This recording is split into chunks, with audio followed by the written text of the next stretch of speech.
Isang magandang hapon mga kapatid. So ayan, nandito tayo.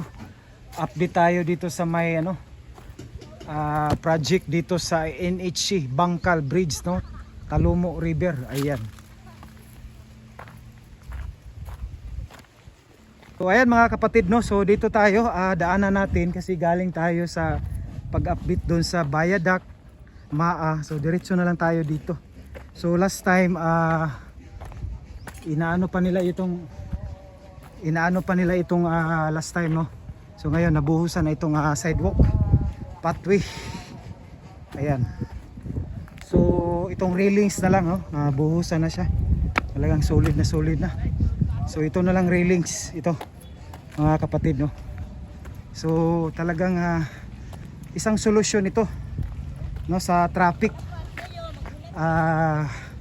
Yan, nakita natin yung project revetment wall, no, papunta rin dyan sa mailalim ng Matina Talumo project.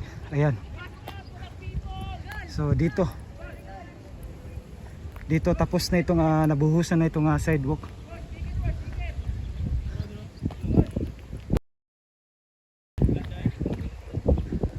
So dito, so ito yung revetment wall nila.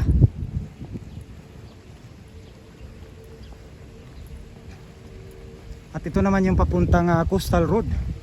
So sa ngayon wala tayong nakikita dahil may ginagawa silang So ito kasi itong lupa dito, expected tayo kasi tubig yan. Okay. Ayan, delikado. So expected tayo dito na malambot itong lupa.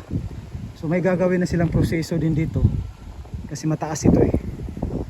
Lalagyan daw nila yan ng RC pile or PLOP. Yun ang narinig natin. So ibabaon dyan, may crane yan para talagang hindi siya gumagano ng lupa kasi tubig yan eh. Yan, nakita natin Ipa, tapos yan Davao River, Talumo River yan. Ayan. So ito may proseso ito. So dito muna yung lininisan nila kasi baka ito yung ipoproseso nila mga kapatid, no. So tagos yan dun sa Coastal Road, no. So ito lang katulad sa Coastal Road dyan sa may Santa Ana. So yung bagsak dyan sa abutment ng tulay, may mga proseso nga ginagamit dyan, no.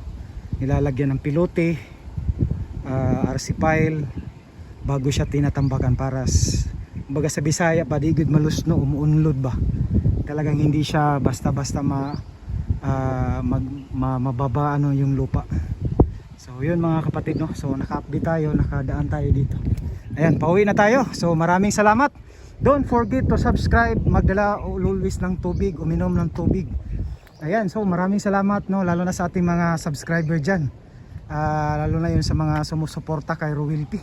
Shoutout sa inyo dyan, no. Maraming salamat. And don't skip ads mga kapatid, no, para one day makabili tayo ng drone para sa ating mga pag-update sa mga projects, para may aerial tayo. Ayan, thank you so much. God bless. Bye bye.